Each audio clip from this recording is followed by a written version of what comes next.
bentar bang. Mana? Oke ya, silakan Halo KTP. Mak siap berdiskusi dengan baik? Siap. Oke, baik.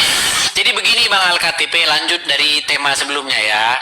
Jadi ini, menurut Al-Quran di dalam surat Al-Ahzab ayat 63, di situ ada ayat yang berbunyi, mereka bertanya kepadamu tentang hari kiamat. Katakanlah bahwa pengetahuan tentang hari kiamat itu adalah di sisi Allah, dan boleh jadi kiamat itu sudah dekat. Itu menurut Al-Quran. Nah, lalu ada sebuah hadis nih di dalam Sahih Muslim nomor 854. Di sini Muhammad mengatakan bahwa kiamat itu terjadi pada hari Jumat. Tidak, ini mohon maaf Kak, saya potong bentar Bang Edis. Silakan. Saya ini kan udah mualaf dari waktu di Rumbang Juma. Salahnya saya dulu saya ndak lihat videonya Bang Edis. Setelah saya nonton banyak perdebatan Bang Edis, ternyata Bang Juma itu tidak menjawab gitu loh. Jadi saya bagaimana Bang? Saya belum sunat. Setelah saya nonton kata-kata Bang Edis itu betul. Maksudnya gini loh Bang, saya cuma syahadat aja, tapi saya belum sunat itu loh. KTP saya masih tetap saya Katolik Bang. Oh, itu gimana Bang Edis? Maaf. Iya, waktu itu saya mualaf itu, syahadat itu sama di roomnya Bang Juma. Karena belum ada yang nantang Bang Juma bisa menang kan. Tapi salahnya saya tidak nonton video-video. Coba kamera Bang naik ke atas dikit Bang. Coba kamera Bang naik ke atas. Ya. Abang sempat dimualafkan oleh si Juma. Iya betul. Itu tapi makanya saya bingung. Ternyata setelah saya nonton banyak videonya Bang Edis lawan Bang Juma, ada Uniripa, ternyata mereka nggak bisa ini sama Bang Edis gitu loh. Kayak panik betul kan. Saya ada rasa kecewa saya sama Bang Juma itu. Makanya saya like Bang Edis pengen naik di pengen konsultasi kayak Bang Edis gitu. Soalnya awalnya saya belum kenal Bang Edis gitu. Hanya Bang Juma aja videonya di YouTube kan banyak. Ya. Nah, jadi banyak ada beberapa orang nonton itu. Banyak cerita seperti itu. Banyak mereka yang mualaf. Ternyata setelah mereka nonton dan dikaji kembali, mereka menyesal mualaf itu, Bang. Iya, seperti satu Bang. Ada pertanyaan Bang Edis itu yang tidak bisa dijawab Bang Juma kan. Siapa sama Nandar juga tuh, siapa yang menulis Al-Quran? Nggak ada Bang, nggak diketahui. Quran itu buku yang tidak diketahui siapa penulisnya. Saya dulu salahnya Bang, saya kira itu betul-betul wahyu dari Allah. Karena karena Bang Juma waktu debat sama pendeta sama ini dia selalu unggul kan. Jadi dan apa yang disampaikan dia kayak Yesus apa tentang Paulus itu saya catat Bang dan saya baca. Iya, si Juma itu gini Bang. Si Juma itu dia pilih lawan. Dia kalau lawan yang unyu-unyu dia senang. Ya, betul. Kalau dia lawan saya, paling takut itu sama saya. Lari itu kalau sama saya itu sampai kedodoran celananya kalau lari. Iya. Menghadapi saya. Ada buktinya Bang. Video Abang tuh saya nonton di YouTube Bang. Iya, enggak berani itu sama saya, enggak berani. Dia sama Nandar kan? Dia sama Nandar itu saya nonton. Itu mereka mute Abang kan? Mereka terus jelas. Waktu Abang di tempat yang gelap itu. Terus dia nggak mau menjawab pertanyaannya Bang Edi, tapi dia bilang, kenapa gelap itu? Kenapa gini? Kalau memang dia itu betul yang dia ngerti, dia jawab aja, nggak peduli Bang Edi mau digelap kayak mau apa kayak kan gitu harusnya kan? Iya. Gitu. Jadi ini Bang, untuk saya Bang sunat Bang, tapi bagaimana Bang? Saya dosa apa lagi Bang? Ya, artinya begini. Di dalam Bible itu ada banyak sekali perumpamaan orang-orang yang hilang, ya. Seperti misalnya perumpamaan tentang orang yang sedang menggembalakan kawanan domba. Jikalau ada satu domba yang hilang, maka sang pemilik domba itu pasti akan mencarinya sampai dapat. Dan ketika didapatinya, maka pemilik dari kawanan gembala itu sangat bergembira. Bahkan dia lebih bergembira daripada 99 kambing yang masih ada di situ, domba yang di situ. Artinya begini, perumpamaan itu begini, Bang. Artinya Tuhan Yesus itu mencari-cari kemanapun dia cari dombanya yang hilang, seperti itu. Artinya kembalilah kepada jalan yang hidup dan benar, yaitu Tuhan Yesus, seperti itu. Tidak ada kata terlambat, artinya kembali lagi. Makanya pentingnya persekutuan. Artinya begini bang, jangan kamu menjauhkan diri dari persekutuan. Itulah pentingnya persekutuan. Jadi kumpullah sama orang-orang yang beriman supaya saling berbagi, bercerita nih. Karena kita banyak ini, semua orang mengalami goncangan ya kan. Ketika Daud mengalami goncangan imannya, dia bercerita kepada Nathan. Bukan juga seperti itu. Artinya seperti itu. Makanya kita berkumpul dengan orang-orang beriman supaya saling berbagi cerita. Kalau saya ada masalah ini, saya udah doa bertahun-tahun lamanya, kok nggak ada jawaban saya ya, gimana nih? Nah, nanti teman yang lain itu punya pengalaman-pengalaman yang sejenis. Seperti itu. Mereka akan cerita, mereka akan berbagi. Itulah gunanya ke gereja, gunanya persekutuan seperti itu. Ya, emang awal saya bang, jujur saya minum mabok. Nama kita orang-orang Indonesia Timur bang, mabok pulang subuh, apalagi malam minggu. Jadi hari minggu itu pasti tidur kan, tidak mungkin ke gereja bang. Itu yang membuat jarang kami ke gereja. Jadi waktu kita nonton Bang Juma itu, langsung kita kayak seorang-orang kayak terhipnotis gitu bang. Iya. Ya banyak jujur seperti bang, itu. saya, Intinya ya. itulah tugas-tugas kami para apologet ini seperti itu. Iya, iya. Jujur saya bimbang bang, saya di tengah nih bang. Jadi sampai saya dicari kakak saya loh bang, HP saya dibanting gara-gara nonton Jumat tuh. Saya pernah dibawa ke rumahnya Prater 3 hari bang.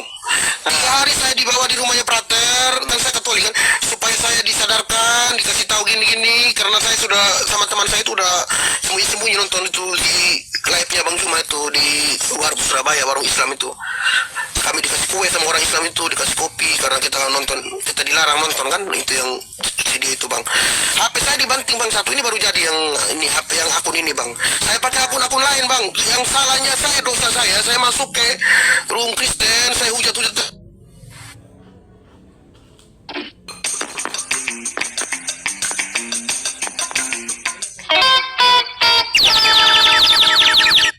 Saya masuk ke room Kristen, saya hujat-hujat.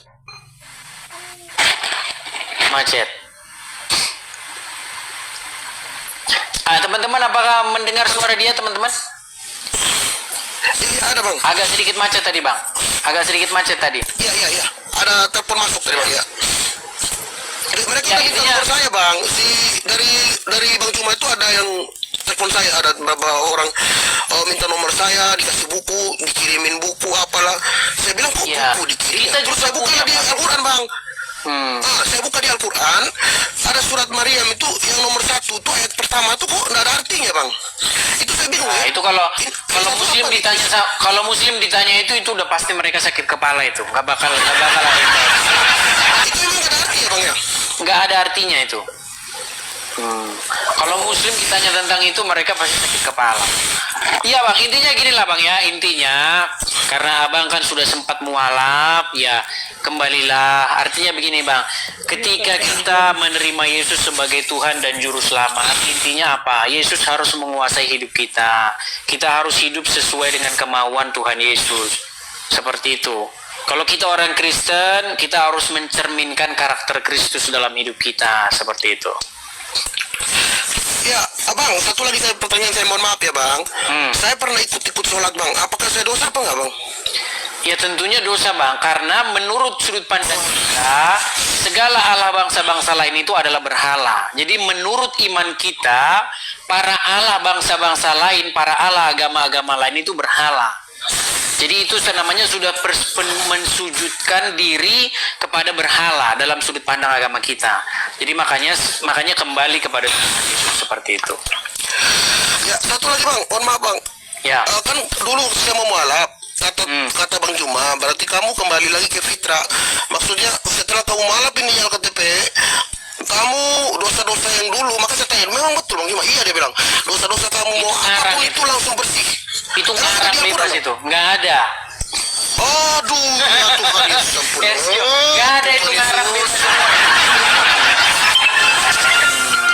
Ampun, ini saya ditelepon bang sama orang Oke. itu Juma bang. Tuh. Oke lah bang ya. Makasih banyak bang. Iya, makasih banyak ya. Semoga baru kembali. Tuhan memberkati ya bang. Amin. Tuhan memberkati ya bang, ya selalu amin. Amin. Al-Khatib. Ya, seperti itulah ya teman-teman ya. Banyak seperti itu, bukan 1 2 teman-teman, bukan 1 2. Yang inbox saya bahkan yang seperti itu, Bang. Saya sempat mualaf tadinya. Tapi gara-gara dengar-dengar abang lagi, saya jadi balik lagi. Banyak yang seperti itu. Jadi mereka-mereka jangan berbangga dulu, Kle. Kalau gembor-gemborkan, wah, si Anu mualaf. Jangan salah, bisa-bisa seminggu lagi dia keluar lagi. Jangan buru-buru. Salam saudara-saudara, itulah dia video yang baru saja kita tonton tadi videonya.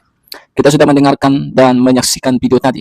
Bagaimana seorang mualaf yang sudah pernah dimualafkan oleh Juma di live-nya kembali murtad dan mengikut Yesus kembali. Di situ kita melihat ya bagaimana STP mengatakan bahwa makin banyak orang-orang yang tadinya mualaf dan setelah berapa minggu kemudian mereka balik dan percaya kepada Yesus Kristus Tuhan.